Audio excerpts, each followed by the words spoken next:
नमस्कार, आप सभी का स्वागत है यूथ अध्ययन के चैनल पे। साथियों, एक बार फिर से मैं आप सभी के बीच एसपीटेट जून 2026 के लिए करंट अफेयर का पार्ट 3 लेके आ चुका हूँ। पार्ट 3 का जो पहला क्वेश्चन है कि मई 2026 में पश्चिम बंगाल के नए मुख्यमंत्री के रूप में किसने शपथ ली है। तो मई 2026 में पश्चिम बंगाल में विधानसभा के चुनाव हुए और विधानसभा के चुनाव होने के बाद पश्चिम बंगाल के जो नए मुख्यमंत्री बने हैं, ये क्वेश्चन मोस्ट इंपॉर्टेंट रहने वाला है। तो वो बने हैं शुभेंदु अधिकारी।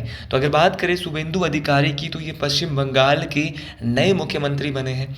शुभेंदु अधिकारी किस पार्टी से संबंध रखते हैं, तो ये भारतीय जनता पार्टी के पहले मुख्यमंत्री यहाँ पे बंगाल में बने हैं। ये बात आपको डिटेल से याद रखनी है। पश्चिम बंगाल में जो अभी विधानसभा चुनाव हुए थे, वहाँ पर बीजेपी ने टोटल कितनी सीटें हैं पश्चिम बंगाल में विधानसभा की? 294। टोटल 294 सीटों में से 207 सीटें जीत कर यहाँ पे ऐतिहासिक बहुमत हासिल की। तो भारतीय जनता पार्टी ने 207 सीटें जीती।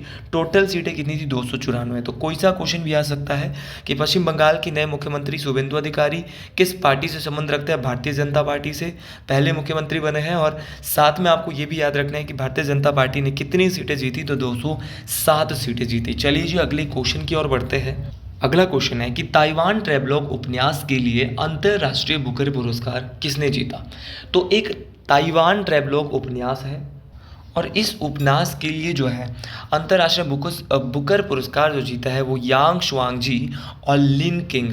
देखो, ये क्वेश्चन बहुत ज़्यादा महत्वपूर्ण रहने वाला है। यांग शुआंगजी और लिन किंग, इन दोनों को अंतर्राष्ट्रीय बुकर पुरस्कार 2026 ताइवान ट्रैवलॉग उपन्यास के लिए दिया गया है।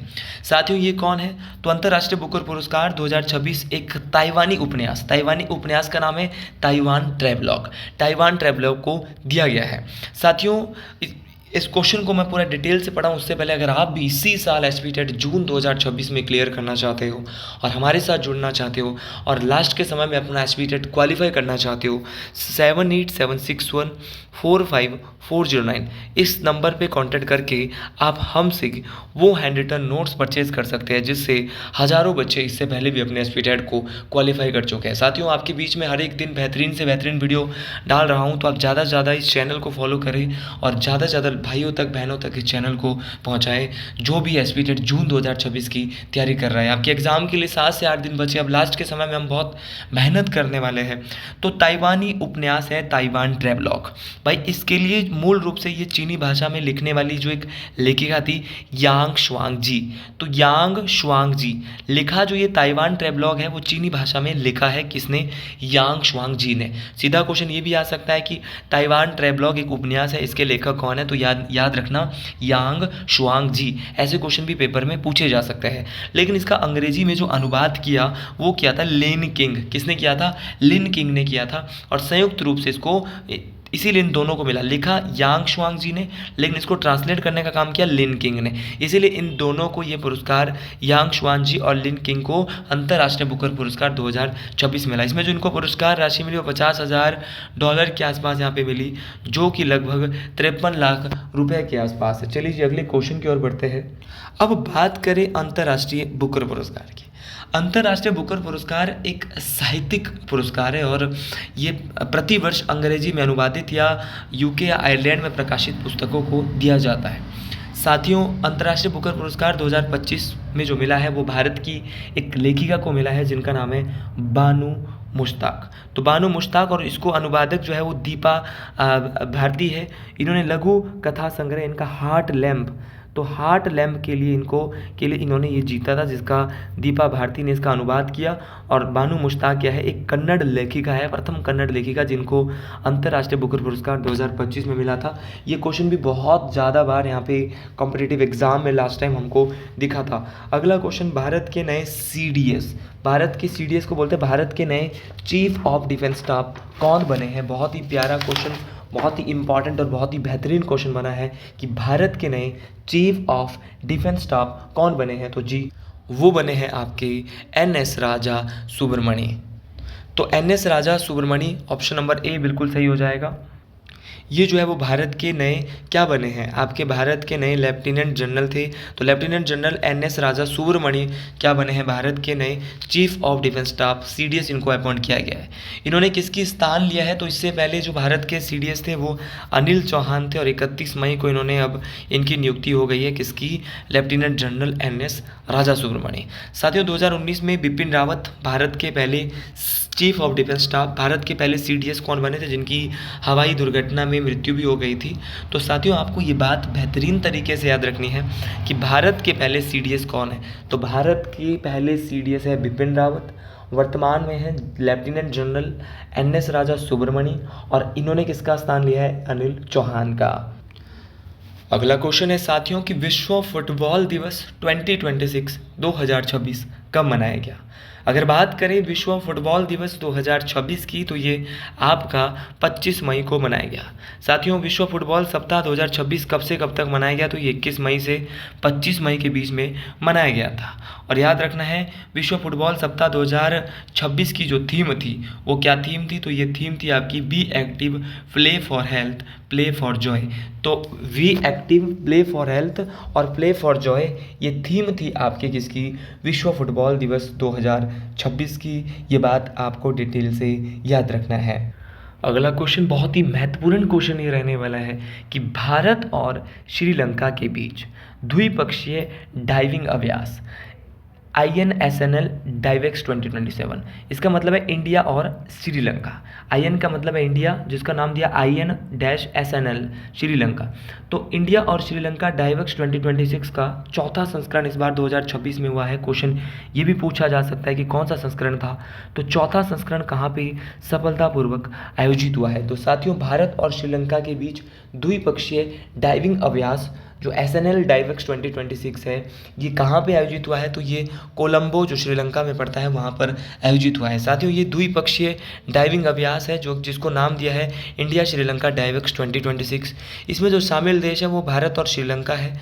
आयोजन स्थल आपको पता चल गया, श्रीलंका कोलंबो है, संस्करण आपका चौथा है। और इस संयुक्त अभ्यास में भारतीय नौसेना ने हिस्सा लिया था। तो डाइवेक्स 2026 जो INSLN डाइवेक्स 2026 युद्ध अभ्यास है वो किन किन देशों के मध्य हुआ था, तो ये हुआ था आपका किन देशों के मध्य, तो ये हुआ था आपका भारत और श्रीलंका के मध्य। और इसमें भारत की कौन सी सेना ने, तो भारत की जो नेवी है, भारत की जो नौसेना है उन्होंने इसमें भाग लिया था, जिसमें भारत का एक विशेष जो आपका जल जहाज है, विशेष जो पोत है INS जो निरीक्षण है उसको भी शामिल किया गया था।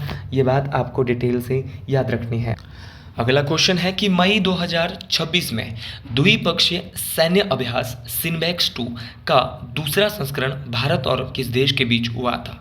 तो साथियों मई 2026 की बात है और एक फिर से भारत का एक सैन्य अभ्यास हुआ था। द्विपक्षीय सैन्य अभ्यास बोले तो दो देशों के बीच हुआ था, जिसका नाम मेरे तमाम साथियों को सिनबैक्स 2 था। इसका जो दूसरा संस्करण भारत और किस देश के बीच हुआ था, तो तमाम साथियों को पता होना चाहिए ये जो है वो भारत और किस देश के बीच हुआ था, तो भारत और कंबोडिया के बीच में हुआ था। ऑप्शन नंबर ए यहाँ पे बिल्कुल सही हो जाएगा।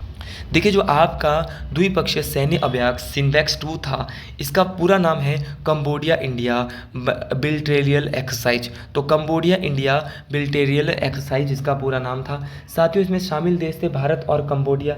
ये बात आपको बेहतरीन तरीके से याद रखना है। आयोजन स्थल जो था वो काम्पोग सिपियू प्रांत कंबोडिया। तो सिनबैक्स 2 भारत और कंबोडिया के बीच आयोजन हुआ था। सिनबैक्स 2 का पूरा नाम है कंबोडिया इंडिया बाइलेटरल एक्सरसाइज, ठीक है। और ये आयोजन जो हुआ था वो हुआ था काम्पोग स्पियू प्रांत कंबोडिया। ये बात आपको बेहतरीन तरीके से याद रखनी है। तमाम साथियों को ये बेहतरीन बात डिटेल से याद रखनी पड़ेगी। अगला क्वेश्चन इससे भी इम्पॉर्टेंट रहने वाला है कि मई 2026 में भारतीय रिजर्व बैंक आरबीआई के नए डिप्टी गवर्नर के रूप में किसे नियुक्त किया गया है। तो मई 2026 में आरबीआई के जो डिप्टी गवर्नर बने हैं उनका नाम है रोहित जैन। रोहित जैन को जो है वो आरबीआई का नया डिप्टी गवर्नर बनाया गया है। ये बात आपको बेहतरीन तरीके से डिटेल से याद रखनी है। साथियों आरबीआई का नया डिप्टी गवर्नर रोहित जैन को बनाया गया है।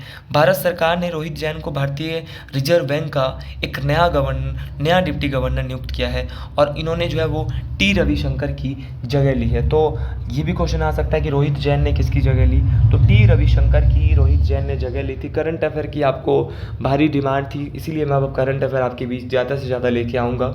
बात करें आरबीआई की, तो आरबीआई का पूरा नाम है reserve bank of India. RBI की जो स्थापना है वो 1 अप्रैल 1935 को हुई है। स्थापना के समय आरबीआई कहाँ पे था, तो आरबीआई जो है वो आपका कोलकाता में था जब इसकी स्थापना हुई थी 1 अप्रैल 1935 को। तमाम साथियों को ये बात डिटेल से पता होनी चाहिए। आरबीआई का जो नेशनलाइजेशन हुआ है, ये क्वेश्चन आपकी परीक्षाओं में बार बार पूछा जाता है कि कब हुआ है, मतलब कि नेशनलाइजेशन मतलब कि सरकार के अंतर्गत ये कब आया, तो वो आया था 1 जनवरी 1949। तो 1 जनवरी 1949 को आरबीआई का राष्ट्रीयकरण हुआ है। ये बात मोस्ट इम्पॉर्टेंट है। साथियों, आरबीआई का जो मुख्यालय है वो कहाँ पर है, तो आरबीआई का मुख्यालय वर्तमान में मुंबई महाराष्ट्र में है। ये बात आपको याद रखनी है। इस बार के टेट परीक्षाओं का ही सबसे बेहतरीन क्वेश्चन ये भी रह सकता है कि मुख्यालय कहाँ पर है, राष्ट्रीयकरण कब हुआ है, इसकी स्थापना कब हुई है। आरबीआई भारत का क्या है, सेंट्रल बैंक है, केंद्रीय बैंक है। साथियों, आरबीआई के वर्तमान गवर्नर कौन है, ये क्वेश्चन मैं मानता हूँ सबसे इम्पॉर्टेंट है। तो आरबीआई के वर्तमान गवर्नर है संजय मल्होत्रा। तो संजय मल्होत्रा आरबीआई के वर्तमान में गवर्नर है। ये बात बेहतरीन तरीके से डिटेल से आपको याद रखना है। 4 आरबीआई के डिप्टी गवर्नर हैं, पूनम गुप्ता के अलावा शिरीष चंद्र मुर्मू, आपका स्वामीनाथन जानकीरामन, पूनम गुप्ता, शिरीष चंद्र मुर्मू, स्वामीनाथन जानकीरामन और रोहित जैन। ये जो है वो भारत के क्या है, 4 डिप्टी गवर्नर है। तो आरबीआई में एक गवर्नर होता है और उसके साथ 4 अन्य डिप्टी गवर्नर होते हैं। तो कौन कौन है वर्तमान में, पूनम गुप्ता, शिरीष चंद्र मुर्मू, स्वामीनाथन जानकीरामन और रोहित जैन, जो कि अभी हाल ही में नए बने हैं, जिनसे संबंधित फिर क्वेश्चन भी यहाँ पे बन गया था। तो चलिए जी अगले क्वेश्चन की ओर बढ़ते हैं। अगला क्वेश्चन है कि कचरे से निपटने के लिए भारत का पहला ग्रीन मेथनॉल संयंत्र कहाँ स्थापित किया गया है। तो कचरे से निपटना है और कचरे से निपटने के लिए भारत का जो पहला ग्रीन मेथनॉल संयंत्र जो है वो स्थापित किया गया है पंडित दीनदयाल बंदरगाह, गुजरात, जिसको कांडला बंदरगाह भी कहा जाता है। तो कांडला बंदरगाह को किस नाम से जाना जाता है, तो इसको पंडित दीनदयाल बंदरगाह भी कहा जाता है, जो कि गुजरात में है। तमाम साथियों को ये बात पता होनी चाहिए, गुजरात में है। ये भारत का पहला ग्रीन मेथनॉल संयंत्र है जो कि गुजरात के कांडला बंदरगाह, दीनदयाल बंदरगाह प्राधिकरण में स्थापित किया गया है।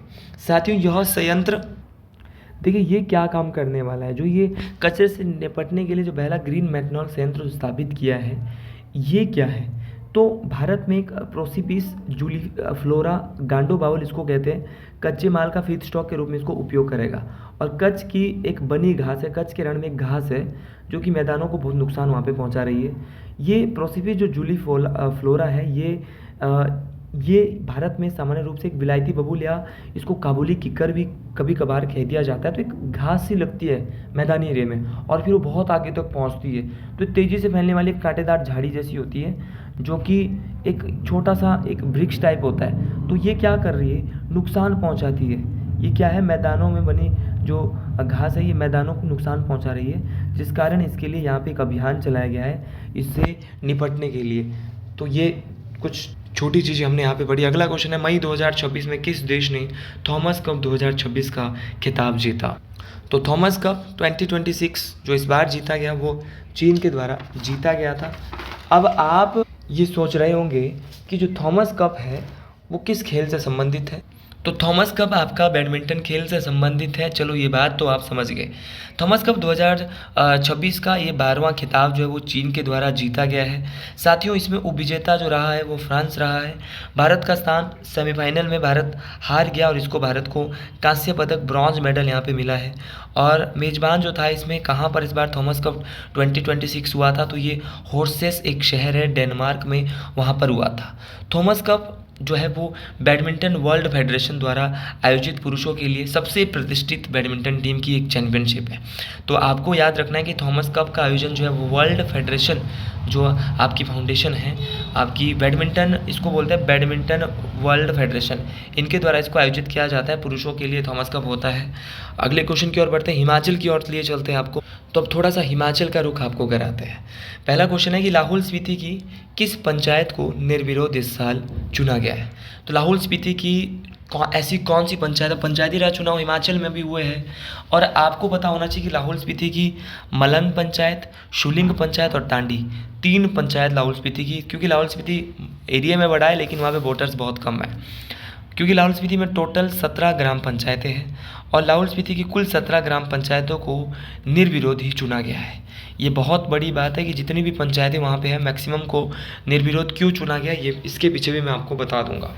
साथियों, लाहौल स्पीति की जितनी भी पंचायतें हैं वहाँ पर निर्विरोध सभी को चुना गया, जैसे कि मलंग है, शुलिंग है, तांडी है, ये जितनी भी लाहौल स्पीति की पंचायतें आएगी 17 पंचायतें टोटल वहाँ पे है, सभी को निर्विरोध चुना। निर्विरोध चुनने के पीछे क्या फ़ायदा है ये मैं आपको बता देता हूँ।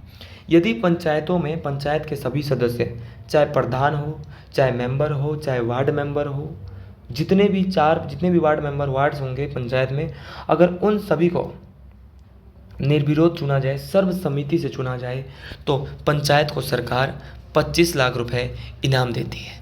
और जब 25 लाख रुपए इनाम मिलेगा सरकार के द्वारा तो फिर फ़ायदा है। क्यों इलेक्शन में प्रतिद्वंदी बनना है, क्यों एक दूसरे का बुरा बनना है? तो कई सारी पंचायतों में ऐसा हुआ और उसमें से सिरमौर में देखो बहुत सारी पंचायत निर्विरोध चुनी गई है। तो इलेक्शन से तो घाटा ही होता है, एक दूसरे का घाटा ही होता है। तो ये है, यदि वार्ड मेंबर, चेयरमैन मतलब कि आदि को निर्विरोध चुना जाता है और पंचायत समिति में क्या होता है, पंचायत समिति होता है आपका बीडीसी वगैरह हो गया, ठीक है।